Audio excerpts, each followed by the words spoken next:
Keep your hands and head inside the vehicle at all times. Buckle your seatbelts, check your mirrors, sit on back and relax. It's lights out and away we go for the Tall and Short of It podcast. All right, everyone. Welcome to another episode of the Tall and Short of It podcast, coming to you live from the doctor's office. I'm your host, Justin.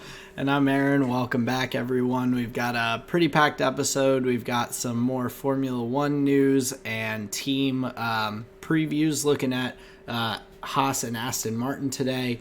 We've got a number of League of Legends matchups. LPL, LCK, and the LCS is making a comeback. And then, of course, some Magic the Gathering to wrap it all up. But, Justin, good to see you. Excited for a busy pod. Yeah, good to see you, too. Now, I'm curious, are you able to tell where my... Are you able to tell where my kind of intro thing is coming from? Does it surprise you every week, or are you just laughing for my posterity? So, one, I'm laughing because I enjoy the surprise of what it's going to be. Sometimes I can tell where it's coming from. Other times I am just waiting to hear about it, which also amuses me because I'm just Nice. like, I'm curious where this is gonna come from. So, and then of course you're catching me at the beginning of the pod. I'm always happy to be here for that. So, Sure, very good. Nice to introduce a little sprinkle of a teaser there in the beginning. But yeah, it's usually part of my rose thorn and seed or my flavor of the week or whatever. But yes, sir, good to be back. Good to see you. Happy to be here. Now, tell me about your week. What's your rose thorn and seed for us this week?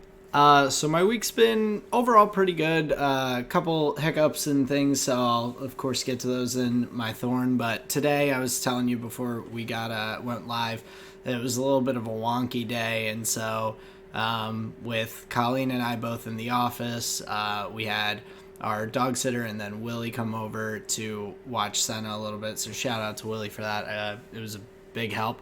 But I didn't have time really to cook because cooking with Senna and just me there is not easy because she just needs attention at the end of the day, which is fair. So it's easier for me to cook when Colleen's home. So I went to McDonald's and it was the weirdest experience I've had at a McDonald's, which I feel like is saying something at least. Mm-hmm. I went in, and this McDonald's, it's very close to my house. It's 2 minutes away, but we really don't go that often, and part of that is because the service is just generally slow. It's typically it's not in the best area. The workers are oftentimes just really young kids, like high school age kids, and so if they're working their first job and whatnot, it's not always the most efficiently run kind of place. Sure. But I'm in there, and it was slower than usual. I was third in line, and it took me 10 minutes or so just to be able to order. And, it's a pretty quick process. You're like, I want this, boom, done, and they start making your food. But as I'm standing there, I'm just hearing some side conversation from the back about where's Darius? Where's Darius at? And people are looking around. They're like, he was here earlier. He was here at 3, and Darius is nowhere to be seen. And the managers are scrambling, trying to get people's food together. Even once all my food was ready, except there was still they didn't have the fries. Everything else is set to go, and they're like, sorry, we're just waiting a couple minutes to get these fries done, yada yada yada. And the whole time there's all this back and forth about Darius, and the managers getting more and more upset. And the one manager is yelling to one of the employees who is I guess he and Darius are buddies or whatever. And they're like, call him right now.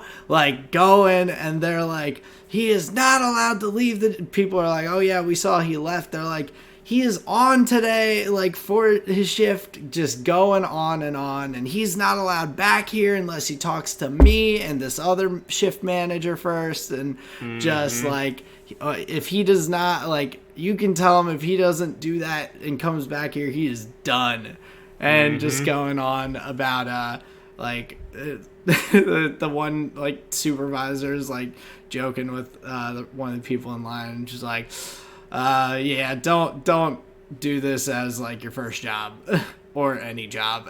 I'm like, oh, this girl's just having a day. But it made me laugh and kind of think about like my first job a little bit, and how I'm sure there were moments where I was like, not leaving the job, but like running around, like not really knowing what's going on and all. Sure. And so I was curious, what was your actual first job? Because I know you've had a few over the years, but like, what did you ice start? cream. Scooping ice cream. All right, at a Cold Stone or just a local? Like a local place. Yeah. What was yours? Catering. So Okay. serving food, and after a little while helping to cook the food and then serve it. Nice. So yeah, it was just funny thinking about the like working in food service, kind of the hectic nature it can get, and it's like dinner, so it's a busy rush. But I just thought it was pretty amusing as I was standing there. I'm like, at least I've got some entertainment. Well, and then here's the other side of it, and Darius, if you're listening, man, I hope everything's okay, is like, it sounds like there's an air of like, probably not the first time this happened. There may be like, other points against this individual. They're like saying, they're like, oh, he comes in on his off day for a free meal, but he can't come to his shift. And I'm like, gotcha. This guy is just getting roasted. Gotcha. Okay. All right. So maybe you had some other things to take care of there, but yeah, that's pretty funny. Well, I'll tell you, one of the last times I was at a McDonald's, there was a pretty aggressive and loud breakup in the parking lot. Sounded like there might have been like another girl involved. This one wasn't too happy, peeling out of the parking lot. Like it was pretty wild. I think a drink may have got tossed on a Mercedes at one point. There was a lot going on. So yeah, it can be an interesting spot, man. Yeah, McDonald's dinner and a show. So dinner and a show, hell yeah. McDonald's the musical. But to kind of talk about the rest of my week, I'll get into it. My rose for this week, the Eagles are going to the Super Bowl, baby. I'm pumped. Hell yeah. I'm excited. I think Go that Birds. they are the best team in the league right now, and so I think that even though every match is tough at this point, every game, I feel confident in their chances of winning. So I'm very pumped about that a couple weeks from now. For my thorn this week, it's still kind of some of the reoccurring recent ones. I'm still dealing with this lady that I'm moving to a new apartment. She's just tedious and a bit frustrating, but I'm like just working through and doing it. I think I'm handling it very well. Like good, always good interactions with her, just being polite, treating her like anyone else, even though she is not on my Christmas card list. But yeah, so still just dealing with that. She's moving this weekend to the new apartment, so I'm hoping that all is just like okay, gotcha, crisp, clean, good to go, and I don't have to hear from her too much. But the other thorn is just my one coworker. There's still some communication issues there and everything, and it's just frustrating because I have never struggled to like be able to work with someone, and I over communicate things, and in this scenario, this is the only scenario I've ever had where over communicating is like an issue. So it's still, we're working through it. Things have gotten slightly better, but I'm just like, I don't know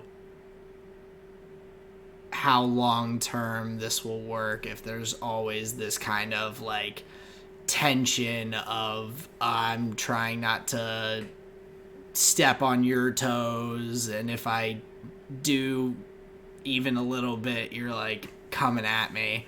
It's just it's stressful anytime there's like something that comes up that I'm just like now I have to think about how to do this so that I'm not upsetting anyone, not rocking the boat. So Sure. Damn, that's pretty frustrating where they can't just be a little yeah, it's like there. It's just sensitivity of like thinking that I'm trying to like step in their territory or their domain, and I'm really not. I'm really just trying to help give them the best information that I can so that yeah. they can do their job the best they can and like the most efficiently. Not to like micromanage like a grown adult person who's like doing their thing. So, And like perfectly competent at the job. yeah, like I have Yeah. no concerns really about competence at all. I'm just like residents ask me what's going on with things, and then I have to ask, and then it's seen as like me being in his business, and I'm like, I'm only asking because someone asked me. Like I'm just trying to get information. Don't shoot the messenger. Yeah. So that's it's been a little tough, but it's like I said, gradually getting better. So I'm hoping going in the right direction. But for my seed this week, I have some friends coming down from New York. We're doing our kind of late Christmas gathering, gift exchange thing, since this was the soonest people could really find a weekend to get together. So it'll be cool to see them. A bunch of my college friends that I haven't seen really since this summertime when we had some weddings and all. So nice. But yeah, that's my rose, thorn, and seed for this week. Justin, what have you had going on over on your side of the highway? Well, it sounds pretty exciting. A little bit of a college gathering. I hope that goes well for you. On my side of the highway here, got some just fucking heaters for you here. So my rose here for the week.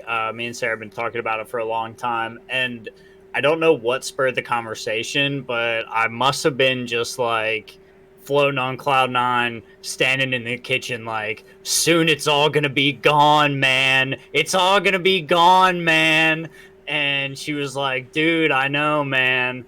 And so we decided to finally pull the trigger on the Infinity Saga because we were like, if Disney Plus goes, man, we're never gonna be able to watch it again, dude. So we ordered the Blu-rays of the full Infinity Saga. We made the very, very frugal decision to buy, I'm pretty sure it's like a European port of the Blu-rays. So it's just like a way more condensed product where you still get like a bunch of the bonus features. You still get like little posters, all the movies, great quality and everything. But there's one release like from Marvel that's like the full box set, has like a case and like all the difference in price, astronomical. So you better believe we did the budget boy option and we just got, each of the phases, but boy, are we super pleased to go back through it. And we may be doing something interesting with it. So yes, stay tuned for that. But yeah, that's my rose. We are super excited to get the Infinity Saga on Blu-ray. Well, and remind me when, so Infinity Saga is just in the like Avengers movies in that, or does that include any of the tertiary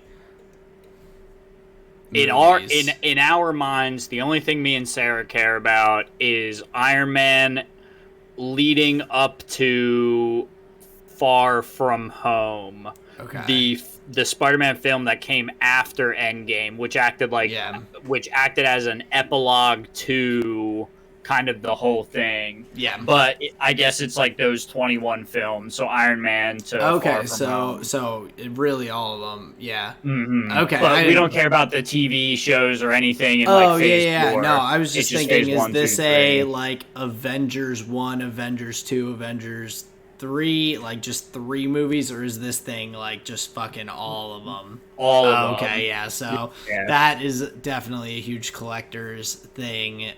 So I can imagine when you watch them, do you go timeline chronology or do you do release order? We've only ever done them release order, but I would like to do the chronological order. I think that would be super fun. I think it's cool because I've done that, and like starting off with the like older shit with like Captain America and stuff like that it's just kind of a little different way to watch through. So right. I think that may be the way that we do it next. Because yeah, that sounds super interesting. And now we can do it whenever we want. When the world ends and the zombies start eating people, we can still watch it on Blu-ray. There you go. That's what we tell ourselves. So then my thorn here for the week is just a fucking doozy of a day. I'm not gonna like waste really any time on it, but I do just want to say I have to get better at like giving blood and like having samples and like being in a medical office. Dude, I went to donate plasma today, and just like a little bit of a needle fiasco. I felt a little faint, so I told the lady. I end up being there for like another like hour and a half, like while they like check my vitals and everything. At a certain point, I'm like, I'm fine. Yeah, I'm really fine. Whatever. So it was just like this whole thing. I wasn't able to donate. It was an insane time sink. Frustration, embarrassment, like all, dude. Are you just any not number of things. no needles kind of guy? No, it's not that. I believe it specifically is like blood slash like it feels like there is something intrinsically linked to like the pain factor in my mind where like this, the only reason I'm seeing this is because there is some type of damage to a human body. Like, okay. Yeah. That's a really like different perspective on it. And I cannot get away from that kind of thinking, and it doesn't feel like anything else. Like, believe me, in the moments that it's come up, I've like really thought about it and was like, what is this? And it feels like it's that. It's like seeing blood after like damage being done in some way, either medical or not. So whatever, I'm feeling faint. They give me the little power bar. I drink the Powerade, but I leave just feeling like, no. Okay, wait. Or so is it you thinking about like the other people that have gone through whatever it is that they need blood and plasma, or is it more the fact that you're like just sitting there actively watching your body be given trauma basically to take your blood as a sacrifice to the gods? I don't know if I would have had a negative reaction at all had it not. Yeah. Okay. So I looked down, I saw it like pooling on the chair and like on like my clothes, and I was just like, oh, that's weird. And it triggered that response. Gotcha. Okay. And yeah. That's a little different. I've never had that quite occur when I've given blood or plasma. I can't look at it. I don't like needles, which is funny having a big tattoo, but it's different. Like it really is. But yeah, I can't look at it because I'm just a little squeamish. I just don't like seeing something slide into my body like that, like into my like vein. I don't know. It's weird, but the pain and whatnot, I could care less. I just can't watch him do that, and then I just like sit there and am fine till it's done. But yeah, and that's kind of how I thought it would go. It did not go that way. So boy, am I looking forward to next time, because now in my head I'm like, oh, I'm talking about this in therapy next week. I'm gonna get to the bottom of this shit, and this is something I'm gonna beat. I was like, I am not gonna let and that became most of it. Is I was like, give me another chance, damn it, give me another chance. And they were like, but you can't donate today, like that just it's not allowed. I'm like, all right, fine. So just like a fucking just woo emotional roller coaster big time. Yeah. Cause like goddamn, I wanted to donate. But that's my thorn here for today. A little bit of a funny story. Overall, the kids are all right here, and then my seed here is I've decided, and it was something that worked out well this week because instead of not talking about it or having something frustrated to talk about, I decided to avoid playing Magic on therapy days just cuz like you incur a lot of emotional load, and then later in the evening, if there is something frustrating or something doesn't go quite right, a plan messes up, I would be less inclined to have a more emotional response to it. Because I noticed it was last week there was something I felt needed to be like talked about and said, but the way I talked about it and said it, like I don't think was really that positive. It was kind of clear the players heard me, but like I said, I it just wasn't that well You're presented. that's makes sense though. Like I think after going through a lot of that stuff and working on a lot of emotional or emotions or feelings or thoughts or whatever you talk about in therapy, um, you like I think that people have a kind of cap of like emotional energy more so than Mm-hmm. physical energy that you can kind of manage in a day. And some people have a lot more, some people have a lot less. But once you start reaching that cap, I feel like your brain can't react in the most or the best like emotional way if you're Mm-hmm. kind of at that edge and you're just like Right. I just can't put the my brain can't go through the thought to like do this the best way because it's just Mm-hmm. tired. So Exactly.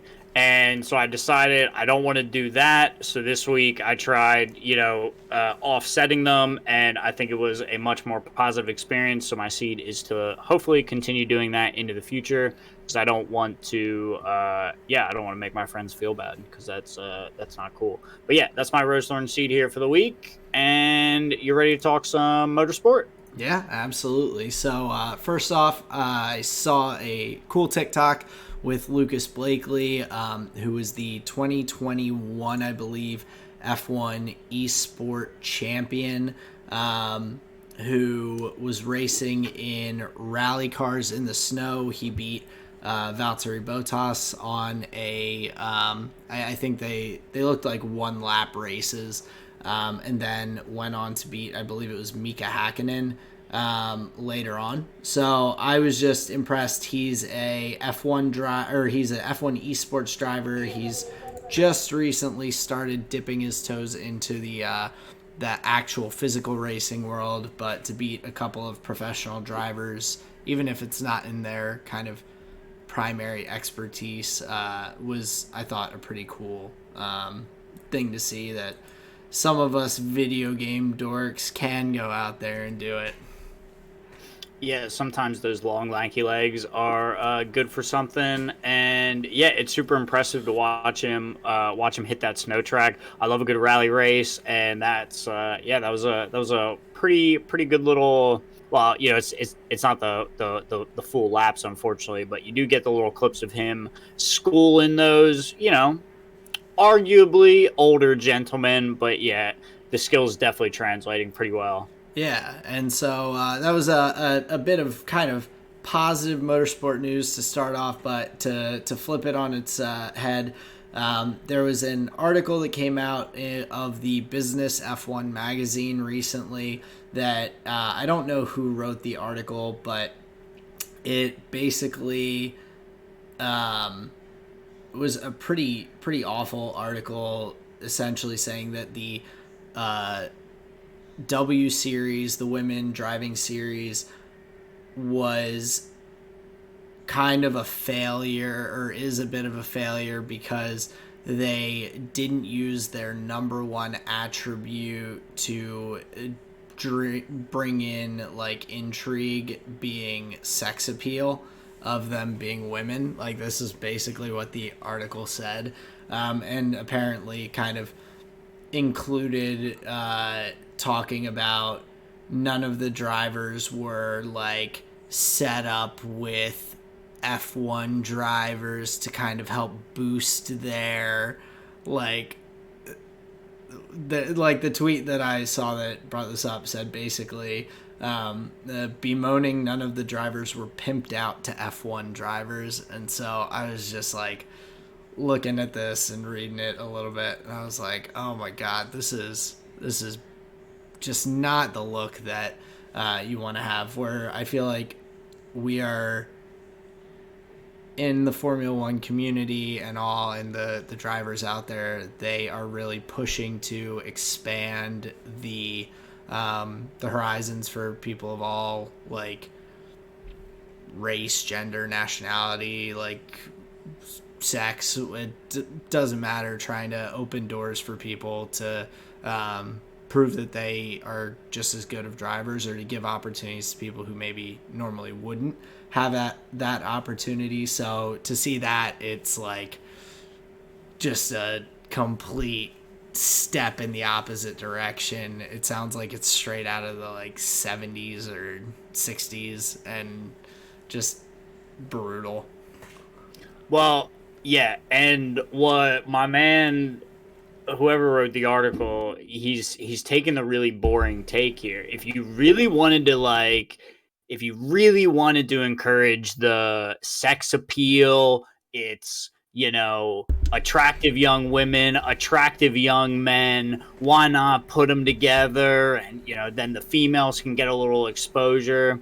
That's pretty fucking boring, bro. The actual angle would be, in the off season, you do a dating show where you have the F1 drivers all mixing and mingling in some, remote location, and you put driver contracts on the line, you put cars on the line, you make them do ridiculous challenges, and then you see like what really goes on in a battle of the F1 sexes. I think that's where you would actually get some spice and actually be like, all right, yeah, these female F1 drivers are pretty cool.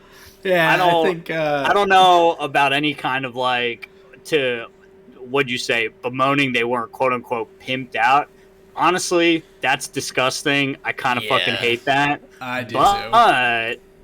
But a dating show with Will Buxton as the host, I'd probably watch that. Yeah, that would be a lot more exciting than this article. It's rough, and then it's followed by a spread of just like grid girls in bikinis like immediately after it. It's like they doubled down on on just the sexism, but not the best. But another thing that recently came to light a little bit, apparently, FIA President Mohammed Ben Sulayem had made some sexist comments on some old website, essentially saying that he didn't like women who think they're smarter than men. He has come out and kind of said that that's not how he feels at this point in time. It was a long time ago, and and it's on like an archived website. It's not even like on a current website that you can. Who knows how someone tracked it down, but nonetheless, not the best light. And of course, there's still a number of Formula One management that want him sacked, between the talks about the inflated price that was offered from a Saudi Arabian conglomerate, and along with these things, there are some people who would just want him to step down, which is kind of nuts after 1 year. I didn't think he did a terrible job. But they are the interest is that they want him out, and they would like to see David Richards, who was the director of the Benetton team back in '97, was with BAR for a little while and all. They would prefer he, I guess, be the new FIA president. So it's interesting. I don't know if there's really a need for it, but just more news with some of that drama. I mean, if he comes out tomorrow and says, whoa, man, not too smart, yeah, maybe sack him. But something that was said, a little while back, I'm not high on the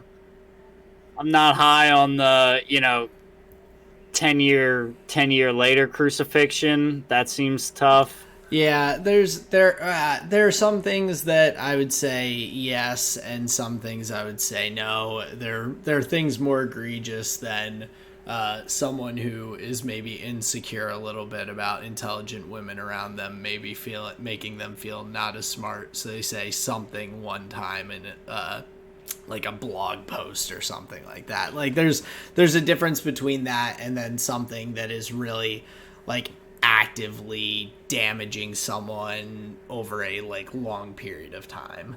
Yeah, sure. I think you could make that argument as well. Yeah, it's such a gray area with a lot of that stuff, but I agree. I don't think that is something that's worth kicking him for. Nor am I like raising the guy's flag either. Oh no! Like you said, only 1 year in, it's tough to know exactly the impact that they've had. Right. A lot of things are just being changed directly due to whatever the frustrations were with the previous person. Sure. So like kind of actively trying to fix and put out fires as opposed to like maybe building something and a direction for like where you're looking to go. Right. So, so I don't think there's any plans for him to be gone, but there's chatter. Then Christian Horner had an interview where he spoke about Andretti coming in with F1. So I'll keep this quick because it's not too much, but Christian basically said that the only two teams that are supporting the bid would either have a partnership with them or supply them with an engine. Everyone else is kind of like, why would we dilute the prize pool? So same kind of thought process as before, but I guess it makes sense why there are a few teams that are kind of pushing for them to be in because they'll make some money off it. So right, makes sense. But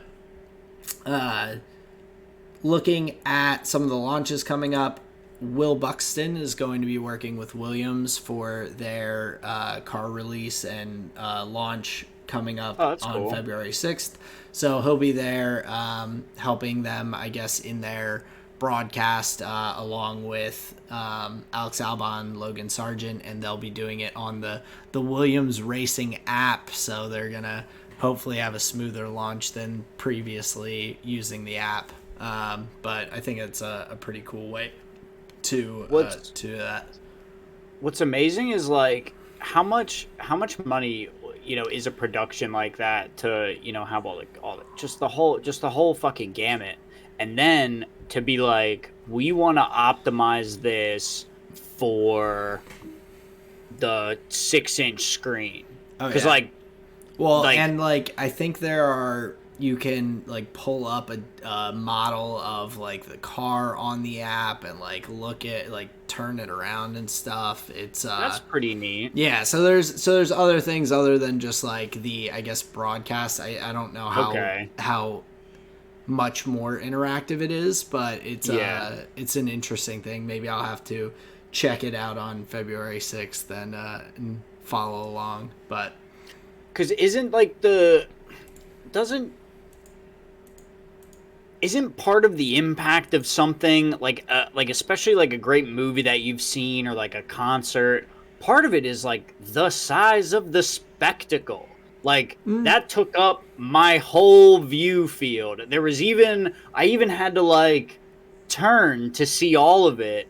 There's something about like diluting it down to just like, yeah, we want people to be able to like, you Yeah. know, I don't know. And that's likely just personal preference, but it's just an interesting question to me. Yeah, it's I'm gonna have maybe I'll mess around with the Williams Racing app a little bit and see what all it is, because I don't know, maybe it'll be like mostly chat features so that like audience members can ask questions to the drivers, Then that would be really or useful. where it's like you're watching it on another screen most likely, and then like just submitting questions and stuff. I don't know too much about it, but Okay. maybe I'll take a look into it a little bit. But I did think it was cool that Will Buxton was going to be participating in that, and kind of working with the team. So that's pretty neat. Yeah, I agree. I definitely enjoy Will Buxton's hosting and his like kind of deep motorsport knowledge. I really did enjoy his this week's episode of This Week, where he just did these like little updates. That was pretty neat. So yeah, excited to see Will Buxton with the Williams car release. That's cool. Yeah, so definitely neat. But to talk about the car release that we did have from yesterday, what are your thoughts on this Haas livery? We just had that announced, a little bit different from the past couple of years, but still the same general scheme. Yeah, I do think it looks mean though. I think leaning into the black is pretty sweet. The wheel well colors are pretty cool. White, red, and black goes quite well together, I would say. I do really enjoy the little side scoop. It's got like a very flowing kind of design there on the side. I like the lettering there. How it like what's the word I'm looking for? Side panel. I like how it sweeps along the side panel there. Yeah. But yeah, the color scheme is really cool, and I think it looks meaner than they have previously before. And I think a lot of that has to do with the leaning into the black. What do you think about it?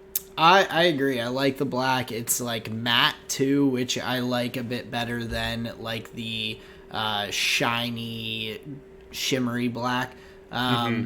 I agree. Going with a bit more of that does make it look meaner. I do find it funny that their new main sponsor, MoneyGram, has a logo that's the same general color scheme as they are as well. Mm-hmm. Because I was thinking it would be funny if their like primary sponsor had just like really different colors, like just this bright like orange or something like that they had to slap on there or whatnot. So overall, a really nice looking car. I think it looks pretty slick, and it'll be cool to see the two Haas drivers that we'll talk about shortly in that car coming up this year. Mm-hmm. Yeah, looking forward to it, and looking forward to some of the other reveals as they come along as well. Yeah, and so we've got a few more of those coming up in the near horizons. Yeah. But talking about a little bit about McLaren, they announced that they are going to be able to use Mick Schumacher as a reserve driver if needed during the 2023 season because of their partnership with Mercedes. So that's pretty cool that he'll be able to help out there if needed as well. Potentially just open up more doors and whatnot for him to be able to try and find his way back into F1 onto the grid. Yeah, and I think just having like a lot of exposure to the teams and organizations just helps in general. You know, you make a lot of contacts and you get to know people. They see you doing this, you know, your sim work and blah blah blah. So yeah, I think the more connections or I should say like this. It seems like the more connections you keep as a Formula One driver, the better off you are. Oh, I would definitely agree. And I think like there's always going to be conversations around the grid about like what the different other reserve drivers and whatnot, or sim drivers for a team, like how they're helping them and things like that. That information's gonna get around of who's doing a good job with like putting good test time and whatever into the vehicles. So definitely, it can't hurt to be able to potentially step in another seat if needed. Sure.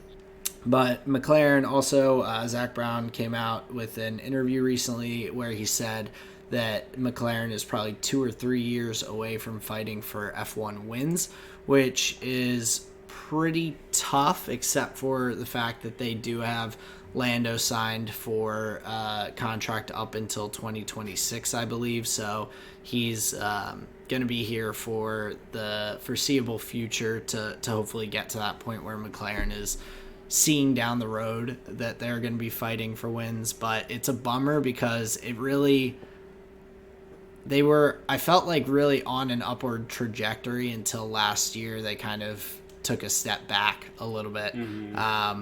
So I was personally hoping to see them up there fighting with the other top teams a little bit quicker, but it looks like it may be when Lando is maybe like growing in a beard, a little bit older, a little bit gruffer, before we're seeing that.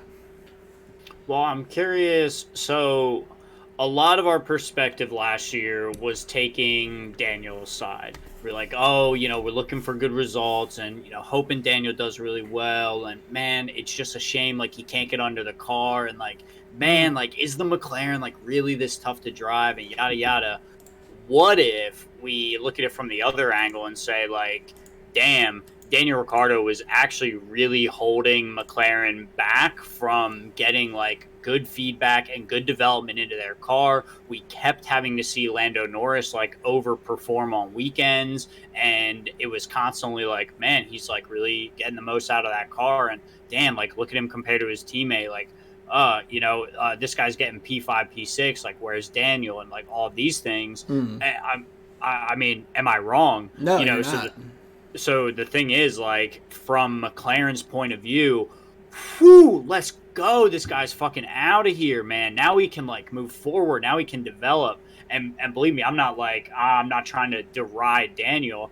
Just there's definitely two sides to every story where, like, now, if they have this driver that is, like, struggling to get results, you're clearly not, like, making it better. You're just trying to tread water and stay afloat. Right. So there is something to like, if they're able to get a driver more comfortable in their car faster, the chance to improve on the 2022 season is like insanely high, because you're right, it was like pretty small peanuts. Yeah, and looking at it, I mean, swapping out the driver will hopefully, maybe bring a new perspective in and all. But having Lando locked into that long-term contract and everything, I think is just big for them as well to continue to like. It's like what we've talked about with Mercedes, we've talked about with Red Bull a little bit, with Lewis and with Max and all, where drivers being at a team for a longer period of time gives them the ability to help a lot more with the development of the cars, because you're able to have a good working relationship with your technical team, with your engineers and all, to be able to provide good feedback, to like, how to communicate with each other. There's no barrier there. You're able to just kind of like push forward ideas instead of trying to figure out how to just communicate them. And so, so definitely good to have Lando on for quite some time, even if it is a couple years before they think they'll be up there fighting for wins. And then just getting down to some little Red Bull tidbits. They are very close. It's apparently something that Red Bull has been looking to do for a long time, but to cover their to cover like their costs of the F1 team through their licensing royalties and their sponsorship revenue, as opposed to like needing any additional funding from the parent company. And he said they're pretty close to getting there. And they may have an easier time getting there because they are set accordingly to some or a few different people around the Red Bull team, that there is a plan for them to partner with Ford, like we had said last week, as the engine supplier and partner for the Red Bull team. So a very, very interesting thing to kind of see unfold. And so they have their car release, I believe, this Friday, the 3rd. So if you're listening to this with the Thursday gang, you'll hear about the Red Bull release tomorrow, or the day after you listen to this. So pretty cool. And then, of course, there's some talk about the cost cap, but also along with just looking at the handicaps from the penalties they're receiving this year, they reportedly have changed out about 90% of the aerodynamic surface for the car. So diving right into that budget with their development, with Crazy. a lot of changes, it sounds like, to the aero of the car. Gotcha. So you're saying where previously it was Red Bull powertrain with a Honda engine, it is now Red Bull powertrain with a Ford engine. Or I guess it will be. I'm not sure if it how quickly that will be like a thing, but I would assume that the current Red Bull powertrain team would then start working with Ford in regards to like development and different like construction and probably like creation of parts and whatnot. So Gotcha. Okay. Gotcha. Yeah. So interesting thing to keep an eye on for sure. But yeah, that's kind of the little rundown of motorsports news that I had before we get into this team preview. Nice. Now, I had a pretty good dating profile for you last week, and I don't honestly think I can top it, because this specimen is a little fresher, a little younger, a little wet behind the gills, if you know what I'm saying. So we'll see what you think. But I've got some data points here on the Aston Martin team. We got to take it back a little bit, because I've learned a lot, and we're going to take a look at some classic races that I know we've enjoyed a good bit of, to kind of tell the story a little bit of Aston Martin here. I'll make it quick for you, though. So Aston Martin, based out of Silverstone in the UK. Right now, their team chief is Mike Crack, and their technical chief officer just promoted, I believe, his name is Andrew Green. Their chassis is going to be the AMR 23 with a Mercedes power unit. Aston Martin, their first team entry was in 2018, but that was under the, I believe, would have been still Force India at the time. And it's like changed hands since then.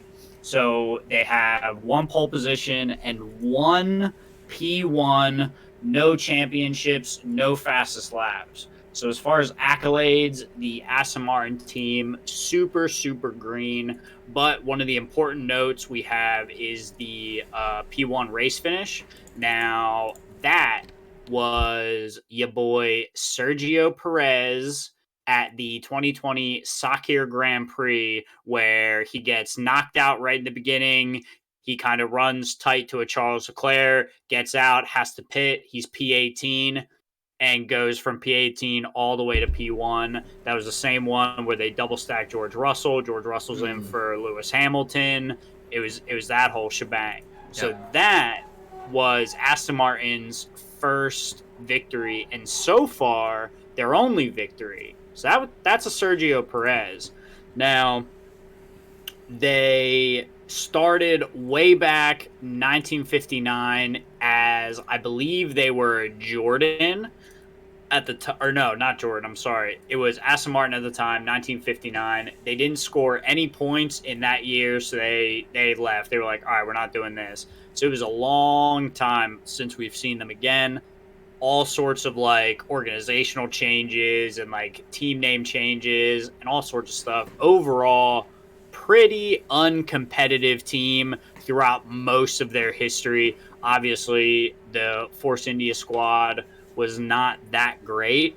They ran from 2008 to 2016, I believe, where Lawrence Stroll got involved. He starts paying out a whole bunch of money, changes it then to Racing Point, Yeah. and then and do you remember why that happened? The change, yeah, because our boy, let me get his name, Vijay Mallya, his company goes into administration. Basically, they were like ran out of money, and there was all sorts of collection notices piling up on my man's door. So they had to get a buyer for the team pretty quickly. Yeah. Lance Stroll picked it up. And then we have the Aston Martin purchase in 2021, and that's where we've been since. So a little bit of history with the team. Like I said, I know you remember that race. And then there was also the race where Sebastian Vettel gets a podium at Azerbaijan with Racing Point, where Lance Stroll was P3. That was when Max 200 miles per hour just lost a tire on the main straight, crashed into the wall. Exciting stuff there. So basically what I'm trying to tell you is Aston Martin, not actually the most exciting team throughout history, but this is where the story changes, my friend. 2022 and 2021, in my opinion, based on the data that I've seen, has been a pretty landmark year for Aston Martin, or landmark years, I should say, for Aston Martin. The consistency and the class of drivers that they've had in those years. I mean, they've had Seb for a good number of years. A lot of success came from Sergio when he was with them as a Racing Point. There's a good amount of consistency coming from Stroll, what was Seb, and Alonso. It seems when he was racing for Alpine, I mean, Alonso was doing like insane. I think he was in the top 3 of overtakes in 2022, or if not top 3, he was right there in position 4. He was one of the most overtaking drivers of the season. So with that kind of veteran status and the car that they've been able to provide has been like P9, P10 just consistently, like damn near every weekend. There are even some outliers outside of that. So I think this all kind of adds up to this kind of era for the organization has got to be hands down like their best possible period for success, where they've not had that many opportunities. And I think with their new contract of Fernando Alonso and Lance Stroll, who, you know, if you've been listening since the start, we used to be very critical of a Lance Stroll. We would say, "Oh man, look at this guy. He can't even drive. Like, does he know the speed limit? Get this grandma some glasses." Like, just all of these things. But now, it was hard. It was hard during last year's pod to not talk about him in the way of like, well, there he is getting points again, consistent drive. Look at that qualifying. So I really, really do believe going into 2023, we're seeing Aston Martin like on a serious uphill, or at least a point on an uphill trajectory that, like, quite frankly, I'm pretty excited to see now that I've learned a little bit about it, seen some of their landmark races, and are like, oh, okay, like, yeah, like we were here for that. I'm seeing a pretty confident Aston Martin. Would you say it's like a good point for like a takeoff?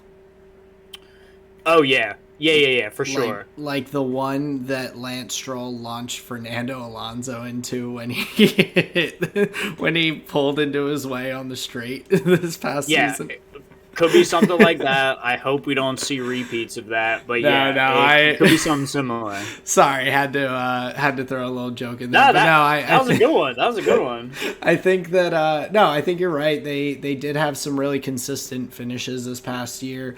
They were hanging up in kind of the middle of the pack for the constructors. They finished tied for finished seventh, but with the same amount of points as Alfa Romeo, and so really fighting for the top of that middle group kind of. So definitely, I agree. I think having one Sebastian Vettel on the team to provide good kind of help with development and knowledge for the team, and then bringing in Alonso as well, I think that is pretty smart. I think Lance is not as bad of a driver as I make it sound when I give him a hard time. So he's had some really solid performances on the team. He still makes some dumb mistakes, but hopefully having some veteran leadership next to him, I think will continue to just help him develop as a driver. Like it definitely can't hurt. So so I think that they do have a good kind of trajectory, which is again why Fernando decided he was gonna take that contract. Yeah, and I think that of all the things you could learn, the readiness with which a driver of his caliber like sought out that contract is kind of telling for where they are developmentally as a team. Yeah, You know. I definitely I definitely expect them to have some good performances this coming season. Yeah, so we have this middle-aged, young, hot and ready team, and we'll see what they can do. Definitely, I'm looking forward to it.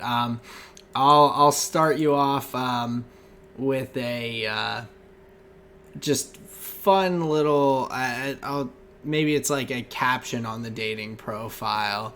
Okay. It says once told my teammate to suck my balls. And as that will lead us into the new team partnership of Nico Hulkenberg and Kevin Magnussen, who at a post-race moment back in Hungary 2017, Nico was upset about some contact between the two drivers, and kind of told him off a little bit pretty like, hey man, you're like one of the worst drivers like out there on the grid, like while Kevin's being interviewed, and he goes, suck my balls, mate. And so those two are teaming up, but it sounds like they have put that all in the past. It's a humorous story, but the story of this team is actually not one of too much humor, but I think a team of growth. They have kind of decided, as we've talked about before, to go away from the young drivers who really haven't been able to help them develop the car because they're too busy trying to figure out how to drive an F1. And so Haas has turned back time, has two veteran drivers in the seats, and as I had mentioned last week or the week before, Haas is a team that is expected to be now at the budget cap, the 135 million cost cap, to be able to spend the full budget with their new sponsorship with MoneyGram and partnership with them.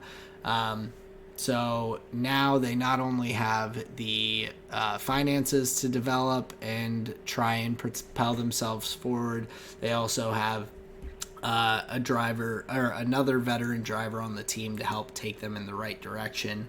They've already moved in the right direction this past season. They leapfrogged over Williams and AlphaTauri in the constructor standings in just 1 year, after having Nikita Mazepin and Mick Schumacher as their 2 drivers, bringing in Kevin Magnussen and Mick Schumacher getting progressively better in the new car, performed pretty well. So they've got a lot of things going for them. However, looking at this driver's lineup, it sounds great. You've got veterans, but this past season, Kevin Magnussen finished 13th in the Drivers' Championship back in 2020 when Nico Hulkenberg was in F1 still with Racing Point. He only brought in 10 points throughout the season and finished 15th in the constructors' standings, where on the other end of it, Sergio Perez, his teammate in the Racing Point, finished up in 4th in the constructors, or in the drivers' standings, 125 points to Nico Hulkenberg's 10. Actually, I messed up. That's when Nico Hulkenberg was subbing in. So let me look at the previous year. I had that wrong. Sorry. The previous year in the Renault, which was his last full season drive, Nico Hulkenberg finished in 14th with 37 points, where Daniel Ricciardo finished 9th. So still, even in that comparison, not kind of stacking up to the teammate. So I don't know if bringing in a veteran is helpful a lot of times, especially when it's a veteran like Sebastian Vettel or Fernando Alonso. World champions, race winners.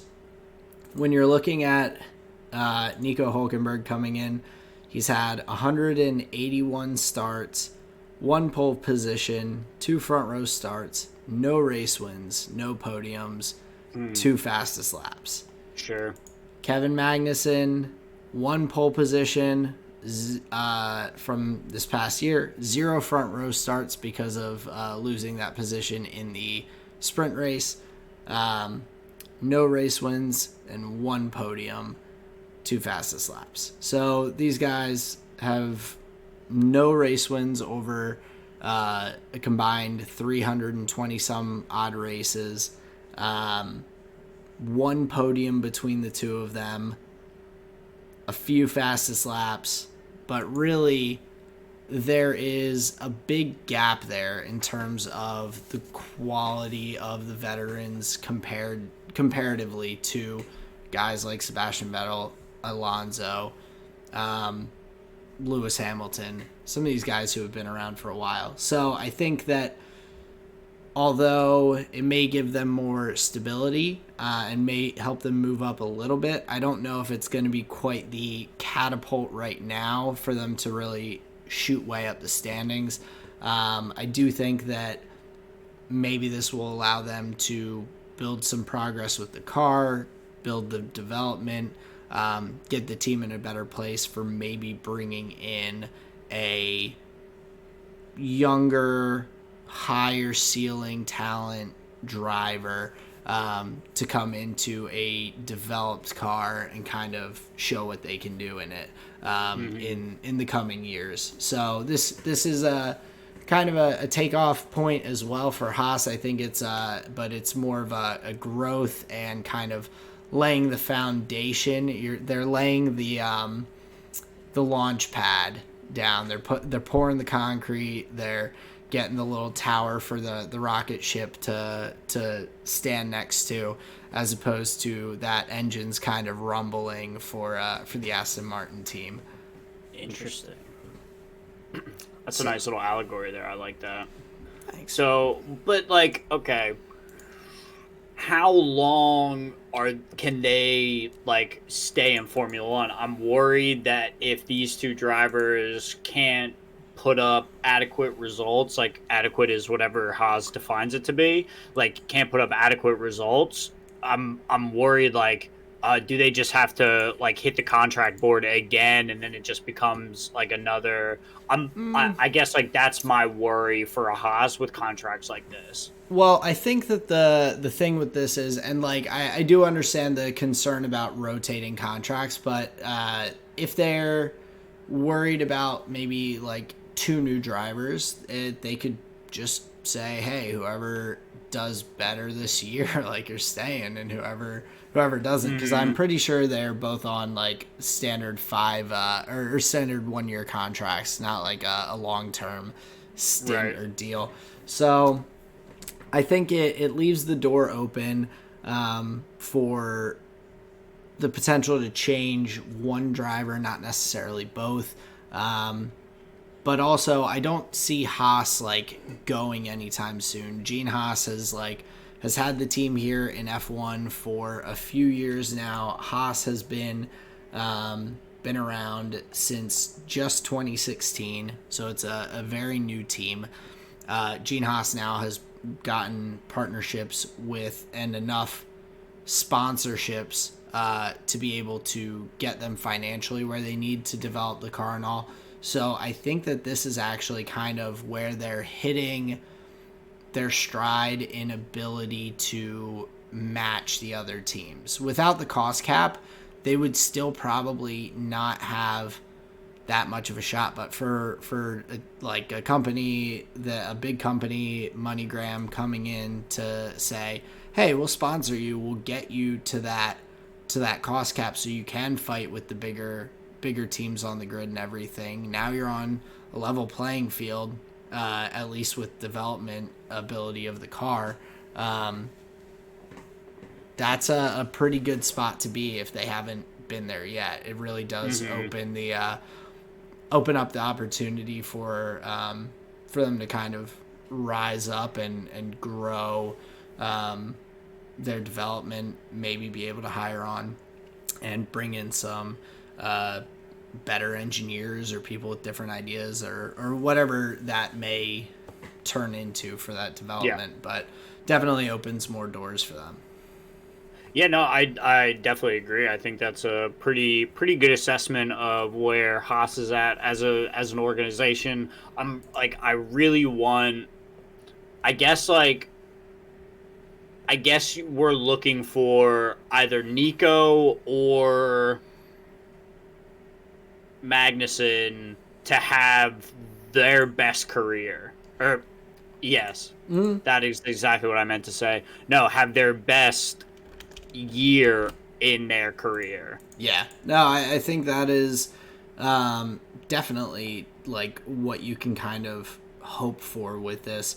I mean, we've had for Kevin Magnussen, his best finish in terms of driver finish was in 2018. He finished 9th. Everything else has been 13th through 20th on the grid in the other years. Hulkenberg, always kind of up in that midfield between his Force India days and Sauber and Renault, between 9th and 15th, but a lot of 9th, 10th, 11th in there. So he's had a slightly higher average finish, but I think depending on how it is coming back into F1 after a couple of seasons of not being a full-time driver may kind of bring them more on a similar playing field with that. So it'll be interesting to see, but I think having 2 veteran drivers, the thing that it does do is it eliminates a lot of stupid mistakes. It eliminates spinning out into walls and having to spend too much money on repairing and rebuilding cars.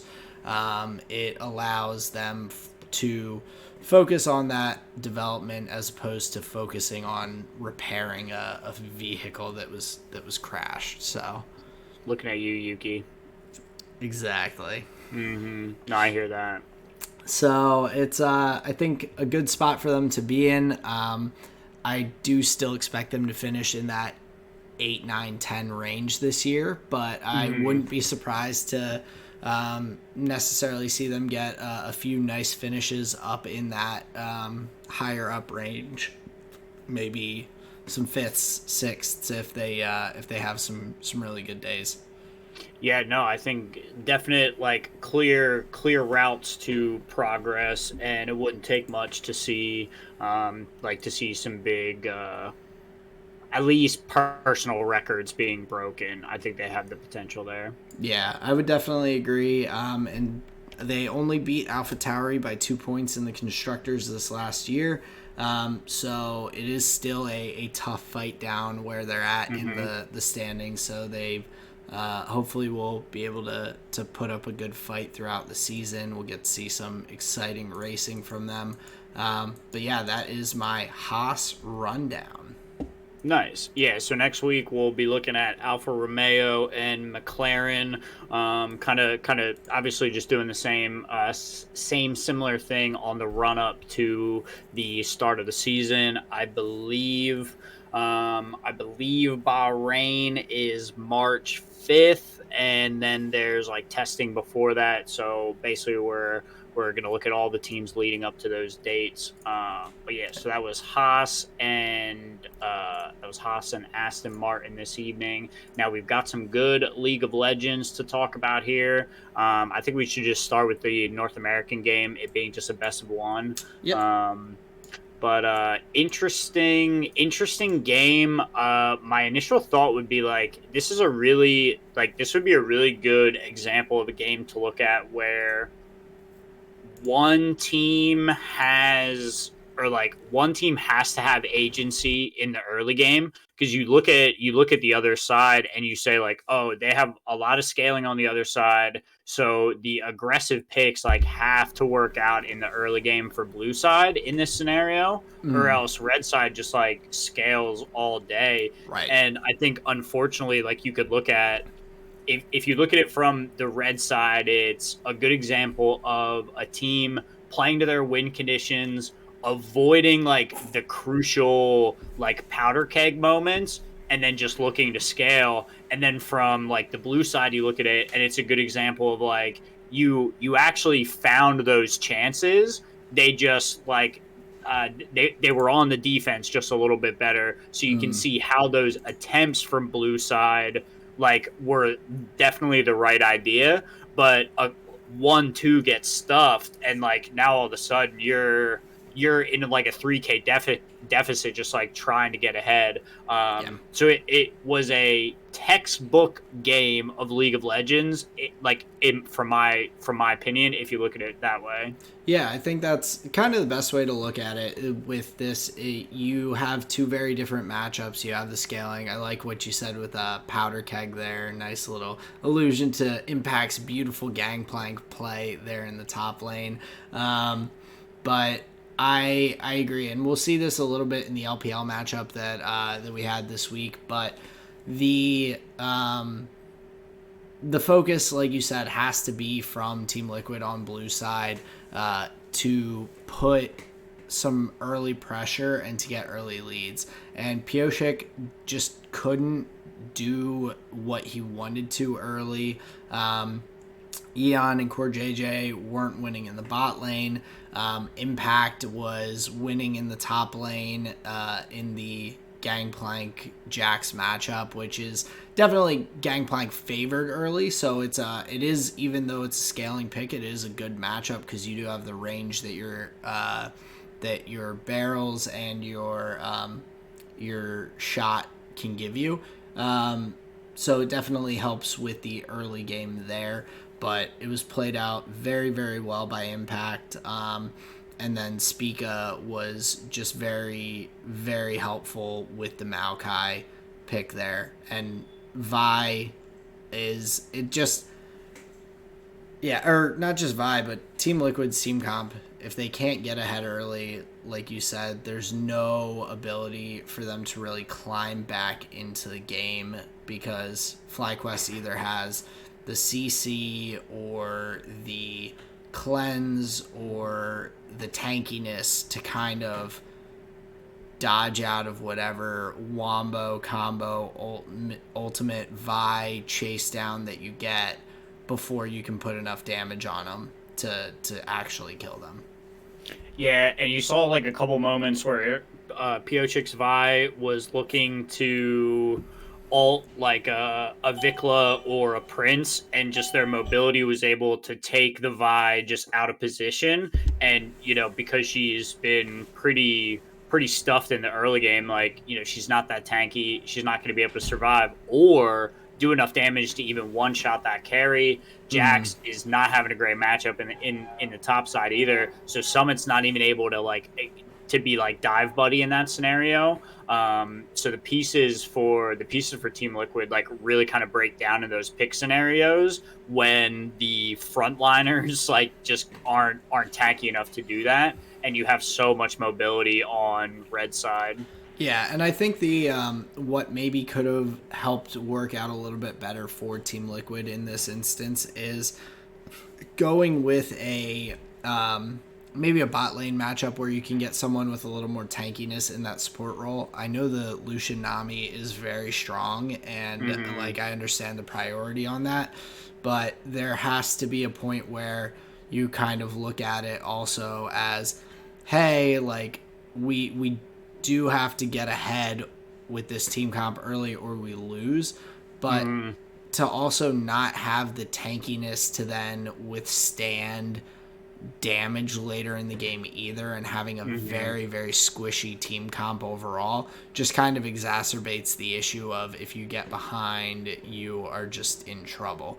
So maybe a different pick there in the bot lane could have helped, where on the other side, the Maokai and the shields and polymorphs and ultimate from the Lulu give a lot of ability to withstand those bursts of damage that are coming out from Team Liquid's squad, and kind of round out that comp pretty well.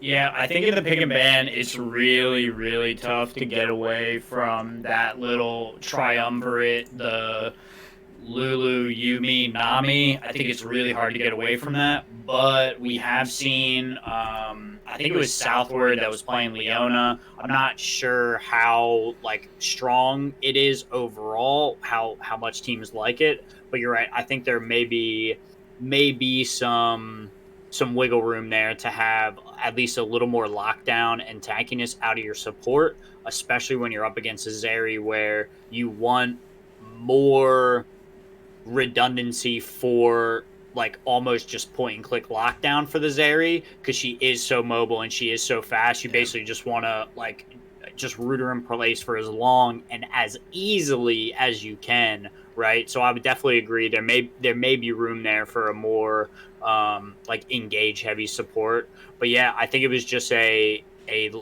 scaling team comp played really well by FlyQuest. We didn't really see much out of Vikla. He did avoid the plays that would have gotten Team Liquid ahead, but 0-4 on an Azir isn't the best first showing for the NALCS, especially as far as mid laners go. But yeah, they were able to bring it out 9-1 and 2 from Prince on the Zeri. Yeah, it's not stopping anytime soon. No, definitely not. But just one other quick note regarding that game. The picks and bans were pretty consistent with what we're seeing, I think, around the different leagues. So Rise and Kassadin as priority bans. Cassante, who we've seen be pretty popular in that pick ban as well, coming out in the bans. Akali and Silas as well, who we've seen a lot over in the LCK and the LPL. Both the Chovy special. Yeah, both getting kicked out. So I think the LCS, it seems to be on a pretty similar mindset in terms of these picks and bans at the moment, and we've seen that kind of looking through some of the other LCS games as well. And shout out to TSM and C9, who both started out 2-0 in week 1. C9's got matchups this week with 2 other 2-0 teams. So they've got... What a time to be alive. We've got CLG and FlyQuest, and TSM has 100 Thieves EG. So, Nice. So it should be a pretty good week of League of Legends in the LCS, but you won't hear about it we'll be talking LEC, EMEA next week. But to move along into the LPL, if you want to go there first. Let's do it.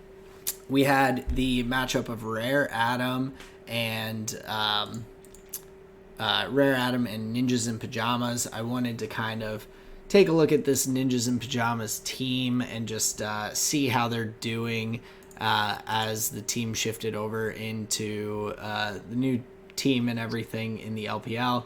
And it did not go very, very well in this matchup.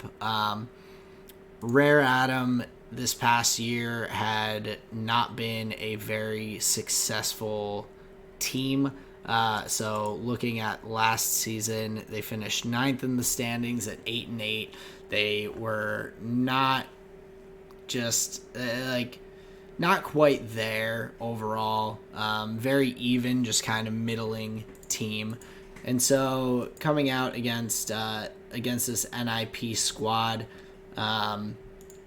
I was impressed by some things and kind of could see the weaknesses there on both sides. But looking at game one, we had a kind of full,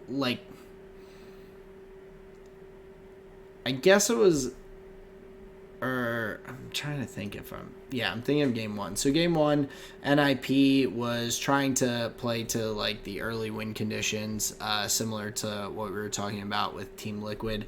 You see the Cassante on the other side, the Rise, Leona, who is going to get very tanky, Varus, who's going to be able to put out a lot of damage later in the game. So you see a pretty good scaling comp. They did have their own side to balance that out a little bit, especially with the Sivir. But obviously Rise can get pretty huge late game, and so they did try to pressure early, and were actually a little bit successful. They got some early ganks. They got an early dragon. They stopped Rare Adam's attempt at the Rift Herald and actually stole the smite on the Rift Herald, even though they weren't able to get it. So they really made an effort early. They got to 3 dragons without really too much pushback. But Rare Adam kind of hung around, keeping up and even with gold, pressuring turrets, getting some picks, especially starting to bully Rich in the top lane there a little bit. And overall, Rare Adam kind of was able to withstand that early kind of onslaught from NIP and start to outscale, start to utilize some really good macro play of getting some picks on champions and then going for objectives, trying to get Barons and whatnot. But they tried to take Baron. They tried to utilize that, and they just were not successful. And NIP had Dream on the Silas kind of popping off. So they had some of that faltering that we see with teams with a bit less experience and everything. Just not quite playing out from a positive board state in the best way, giving up advantages. So it was really a pretty even back and forth matchup, I felt like, between Rare Adam and NIP. What were your thoughts, I guess, looking at game one? You talked about the Leona a little bit with Southwind playing that when we're looking at some tankier bot lane options there. Yeah, to be fair, I honestly really like the Leona in this spot here. The problem with Heimerdinger is the ability for him to just run you around the turrets, and I don't think they were able to capitalize on it in the early game, but at least the idea is there. You can just slam onto that Heimerdinger and just try and rush him down to just turn off the turrets. Instead of just playing turret removal, just play player removal, right? And then the turrets turn off. So I really like the idea in that scenario. And then also, it just gives you just great long range engage. Like, I think people forget about the Leona ult that you're casting it from like half a screen away. Oh yeah. So the same kind of engage potential that you get from like an Ash ult, where you can come from a little far away. I really like that element there. The Leona Varus, just a deadly bottom lane. So from a draft perspective, I do really enjoy it. I don't think NIP did anything wrong.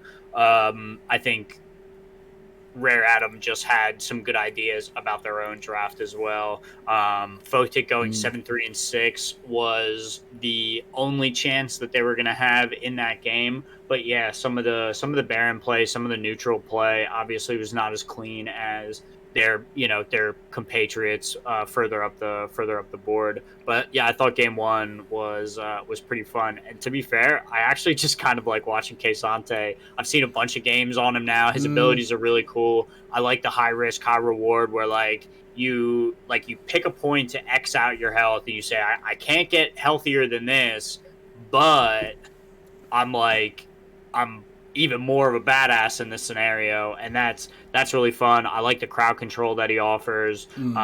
So I think in game one here, it was a pretty good spot.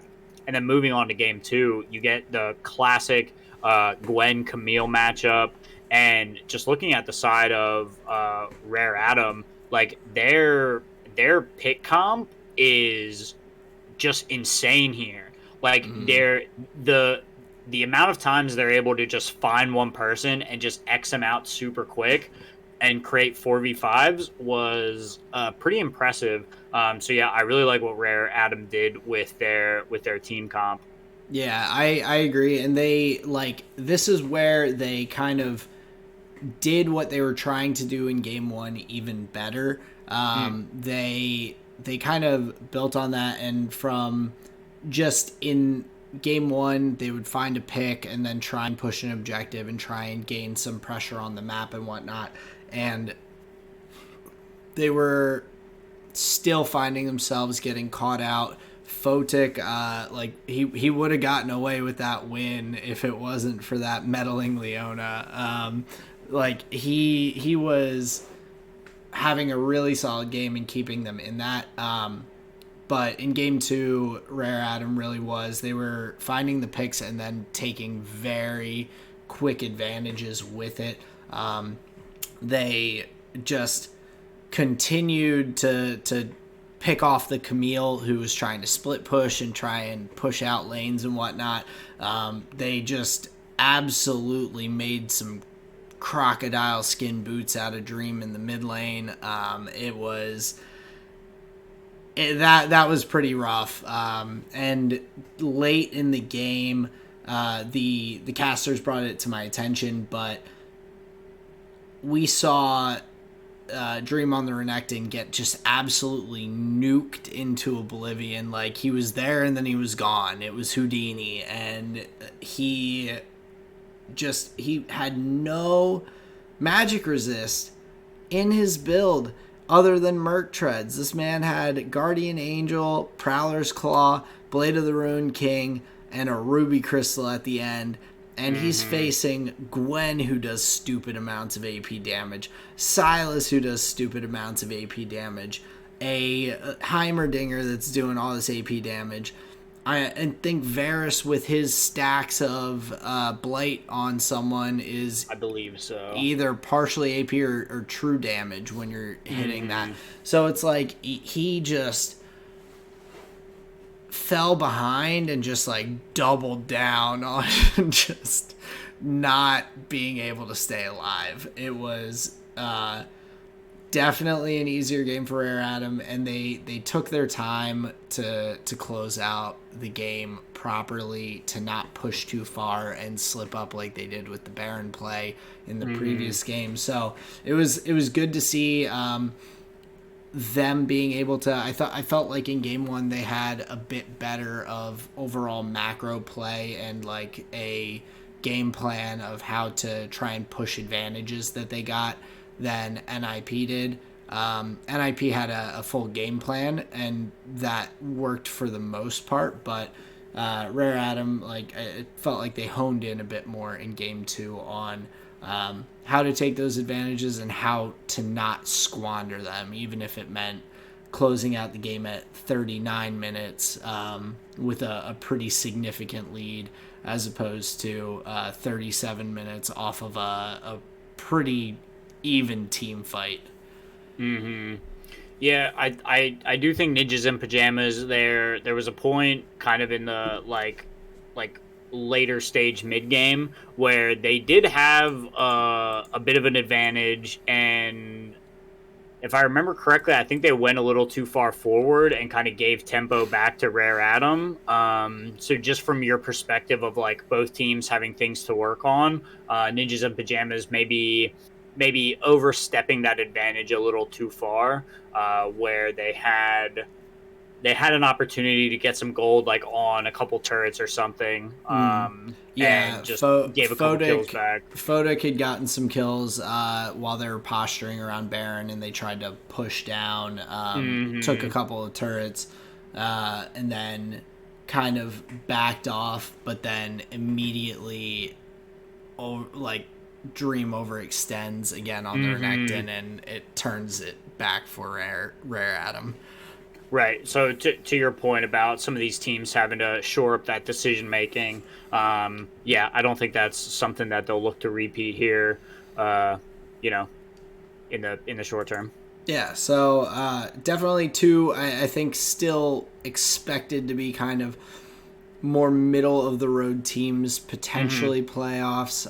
But right now, Rare Atom is 2-0 with a 4-1 record, up there in third in the LPL standings. So they've had a hot start compared to I think expectations, and we'll see how it goes moving forward. But NIP at 1-1, not the worst way to start off, but I think we had a little bit higher expectations for the previously V5 squad after some good performances in the LPL of recent.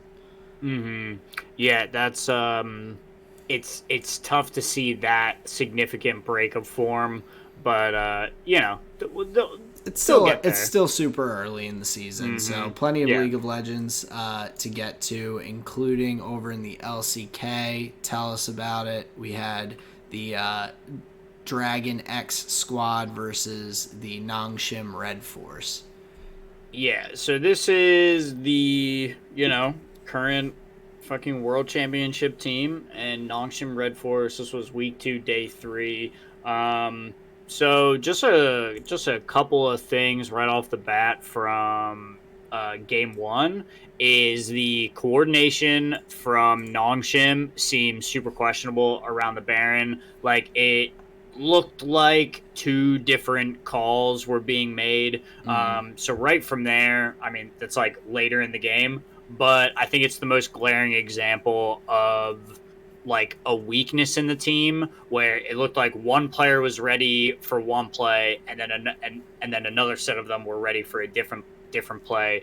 I'm not sure how much it changes the outcome of the game, but you could definitely see the miscommunication playing out, and then they kind of had to regroup and scramble. That was when Fiesta was flanking around the blue buff, right? Coming up towards the Baron. Yeah, and it looked like just an easy turn onto the Azir, and I think it was Krako on Maokai. It looked like an easy turn for the 4 that were on the Baron to tie up the Azir and the Maokai, get the kill, get the smite off the board, and then they could just go back to the Baron. But they opted for this like weird stay on the Baron / chase scenario / walk to the back of the pit, and 3 of us are going to flash out. Okay, great. Like, Yeah. So from that scenario, I think we're seeing still some meshing that has to go on with Nongshim, especially around those like big neutral late game objectives.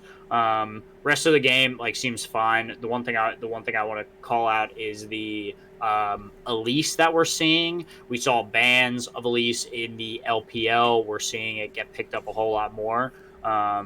So that's an interesting one. I think with the magic damage burn that we've got going on, I think that kind of increases Elise's attractiveness. So, fine there. But overall, just a pretty fine game there from DRX to take the advantage that Nongshim had, steal a Baron, and then say, all right, this game's ours now. So Nongshim had a lot of options, but gave it away to DRX in the end. So we start off on a pretty questionable foot in game one there, wouldn't you say? Yeah, I would say so. I think the biggest highlight for Nongshim on their side was the early game from the Elise, and it makes sense why you are seeing the Elise. The Cocoon, and I don't know if there's been, I'll have to see if there were any buffs or anything, but the Cocoon stun time from Elise has always been, if you scale that first, a really strong aspect of locking someone down to burst them out. And when you have this much damage, especially from Fiesta, who played amazingly on the Akali, the other bright spot, you can really just nuke someone out before that Cocoon kind of ends. So yeah, they're not a ton of good things to look at in game one. So yeah, coming into game two, I think I was a little unsure how it was going to go. They pick a relatively similar comp as they did in game one, swapping out the top lane for the Cassante and the mid lane for the Silas as opposed to the Akali. Still very bursty, mobile mid lane champion for Fiesta.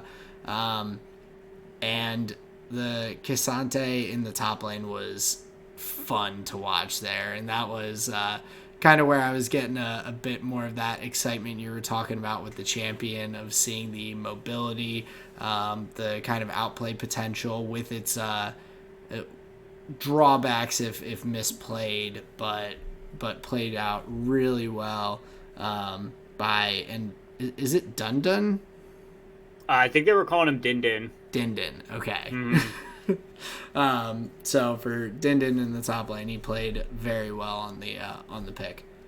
Yeah, it was sweet, but dude, my heart goes out to Rascal, man. In that opening sequence where they think they have the Lucian called out, so DRX gets like kind of a loop on Lucian. Lucian's running away. He calls Fiesta down, and they're actually able to turn, Lucian being out of position into a kill and then an advantage. And then, goddamn, like, they literally are just able to take that. I think it's like 4 kills that they mop up there. They just take those 4 kills and just take that advantage all the way to the end of the game. But you just feel bad for Rascal in this position. He's like 0-0-0, dead even farm, has not given like any advantages to Din Din, and he's just like looking bottom lane and his whole team's just dying. It's like, stop, please. Yeah, it's tough to be in that position and just be like, oh my god, this looks so bad.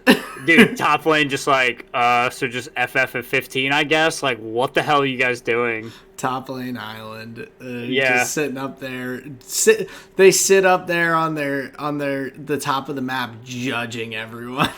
Sure, exactly. Oh, we're so superior up here. We know when to base. We don't die. Oh, that's top laners. But yeah, I felt bad for Rascal. But honestly, like all jokes aside, you really have to commend Nongshim. They took that early advantage. Vital and Peter on the Nami, they are able to take that advantage and just push it, carry it into other lanes. And Nongshim they're able to win the game off that. They end the game with like a 12k gold lead. I do want to commend Peter's play on the Nami. Not that I think DRX was like ever winning this game, but in the last fight, Peter got a really nice flash forward bubble onto Dwakdom's Zeri, and that's lights out, team fight done, GG. Yep. And to be honest, I think Nami may be in my top 5 of League of Legends champions. Like, it is that show-stopping, that ability. So I'm a big fan. Shout out Peter, great Nami play. Yeah. Sealed it up for his team Nongshim right there in the end. But that puts us at 1-1 on the series. So we move into game 3 there. Yeah, and that was a pretty ugly one. We see kind of the flip of the mid lane matchup. Fate takes the more aggressive bursty pick, where Fiesta takes the scaling mage in the mid lane. And that's really the only place that I felt like DRX was able to try and gain some advantages a little bit. They knocked. Well, I mean, Fiesta was the only person on the team who died, so that's not really saying too much, I guess. But yeah, across the map, Nongshim was like able to get some pretty nice leads. Yeah, I thought it was really just that dragon fight. They were able to get that first like initial advantage. So Fate steals Vial, gets Fiesta, goes super deep like into the Nongshim like backline, like kind of. He basically just like chases Azir out. Azir doesn't die though, crucially. So Fate was just like so, blinders on towards Fiesta. The rest of his team is just getting slaughtered behind him. He turns around and he's like, "Wait, you guys couldn't?" And then it's just over from there.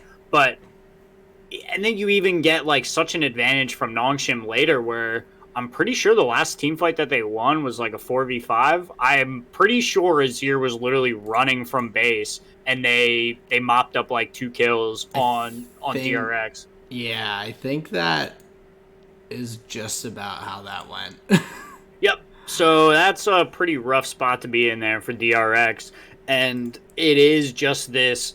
It is Nongshim just like taking these one play, large influx of gold, and they're taking it to the end of the game. So from that perspective, like, you got to commend them. They're playing clean League of Legends in that regard, especially in games 2 and 3 here, where they take an early decisive advantage and just push it through.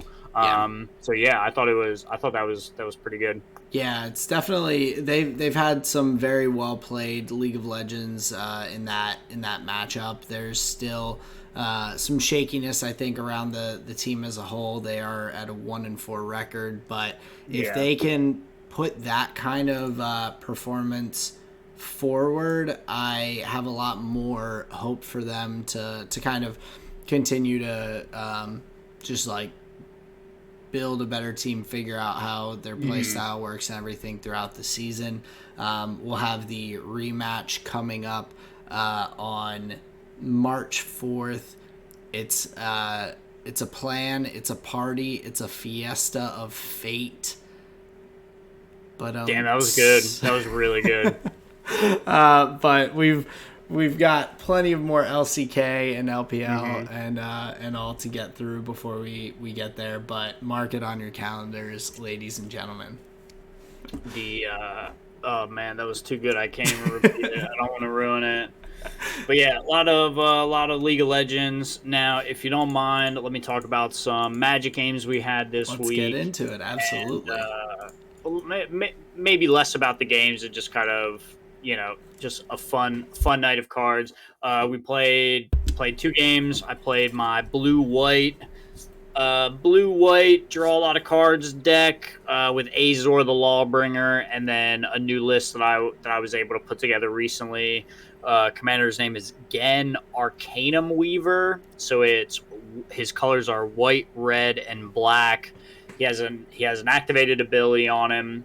He's a 2/3. He says you pay a white, red, and a black, tap him, sacrifice an enchantment, and then you can return target enchantment from your graveyard to the battlefield. So you basically like turn one thing into another. So I need maybe some better ways or play around my graveyard a little bit better. But overall, I really liked the deck. I liked how it played. I think I just ran into some tough matchups. I'd be interested to see what the deck is like if it kind of gets humming maybe a turn or two sooner. In the game that I played, I didn't have any like early game ramp. Like I didn't hit any of my mana rocks to like accelerate a little bit.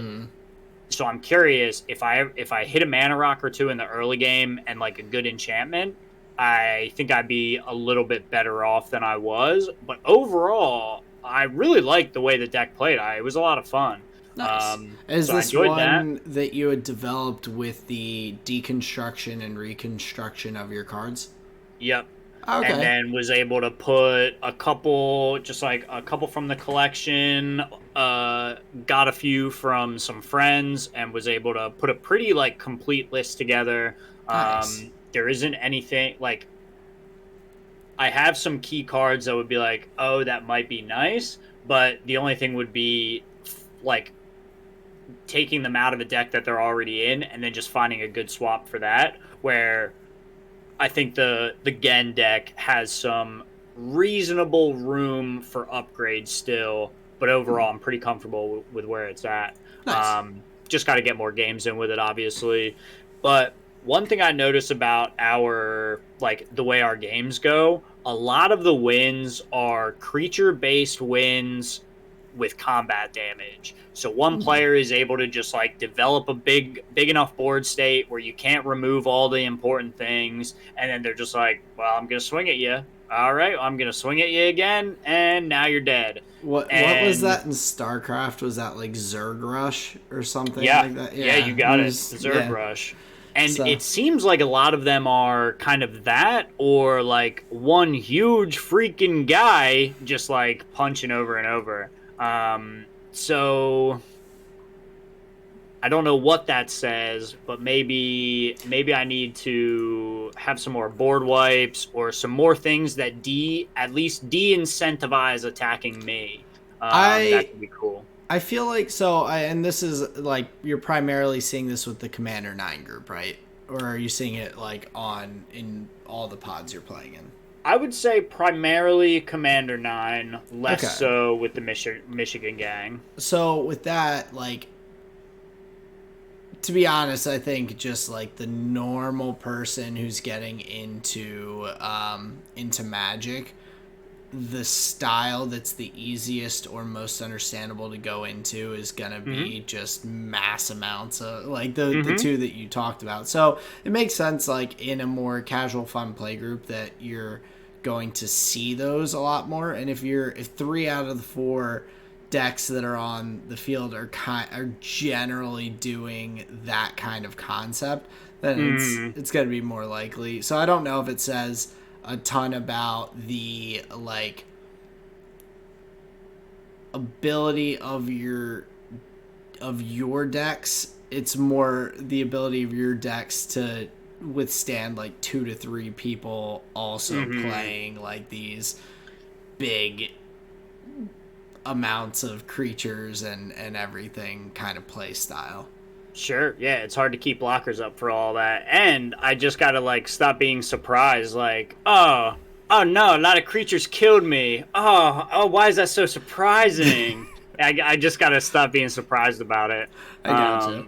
But yeah, a lot of fun games. John brought a new deck, same colors, black, red, white. Commander Ishin, who Ishin doubles attack triggers. So, for example, whenever this creature attacks, return target permanent whose mana value is CMC 3 or less from the graveyard to the battlefield. When that attacks and that triggers, Ishin says, do it again.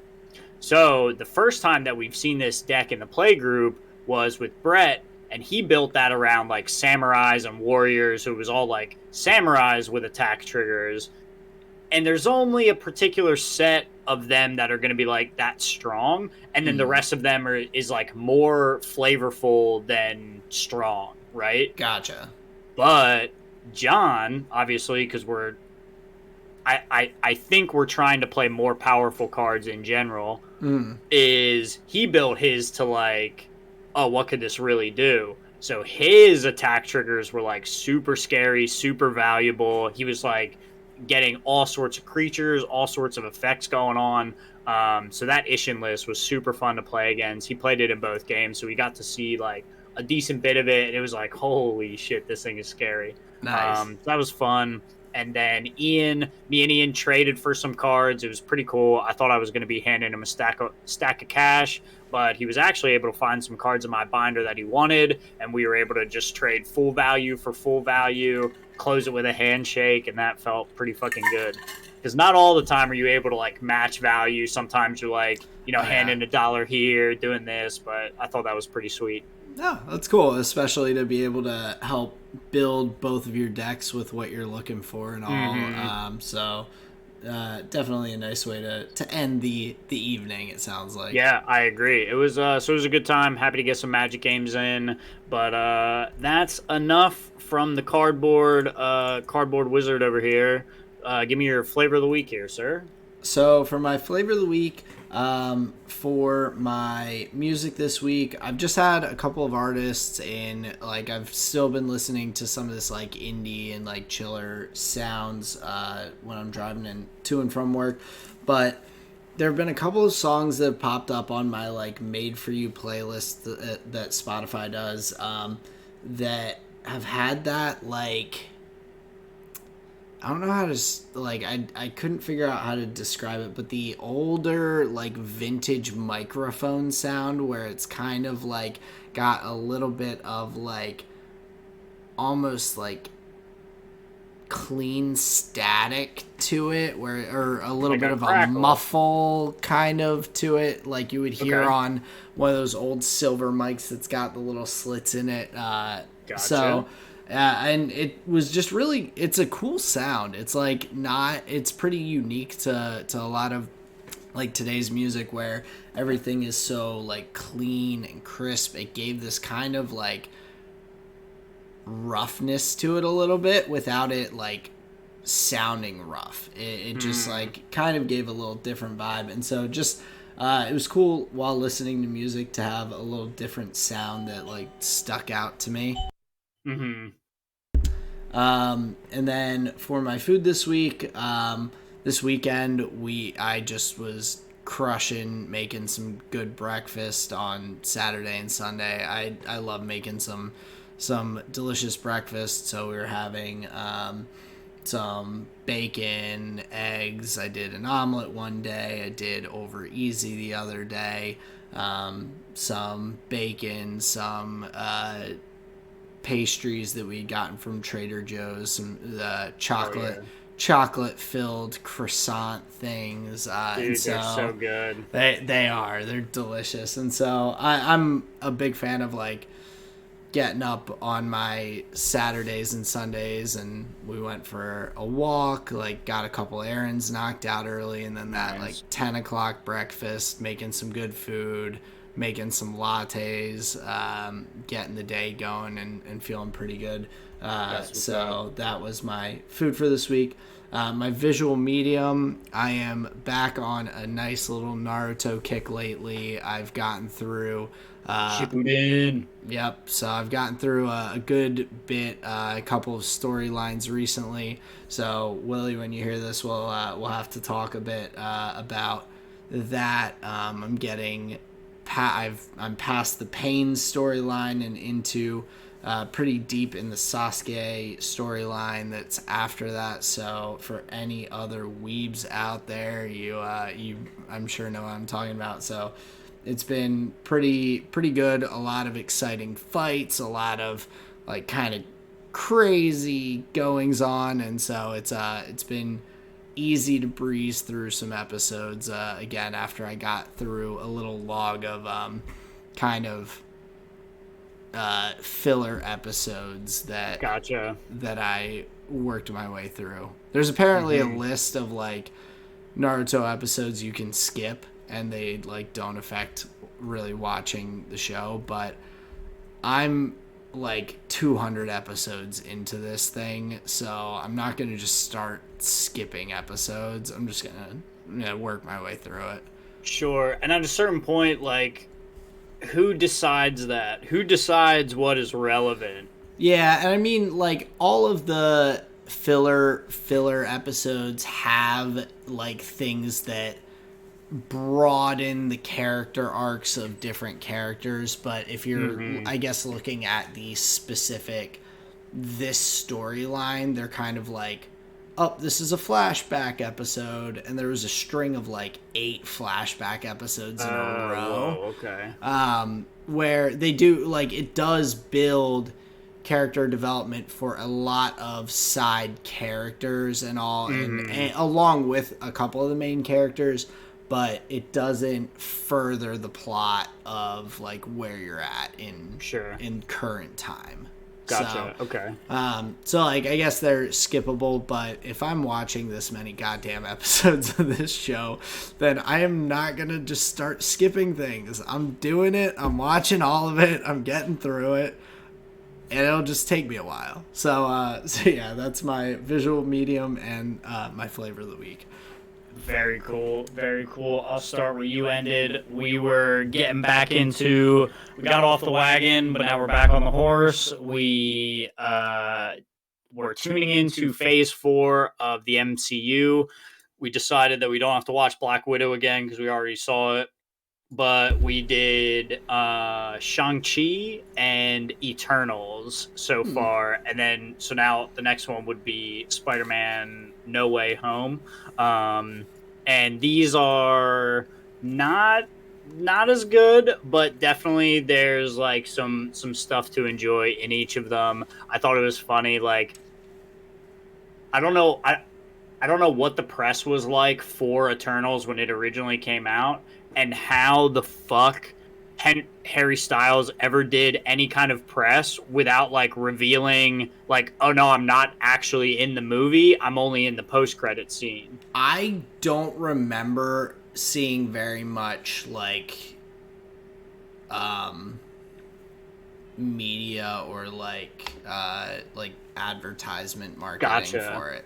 I remember like seeing like Marvel Universe Eternals like kind of thing, but not really a lot of additional like trailers or anything else really. I don't think it was like massively marketed unless you're like probably super in on the Marvel Universe on Reddit or Twitter or whatever.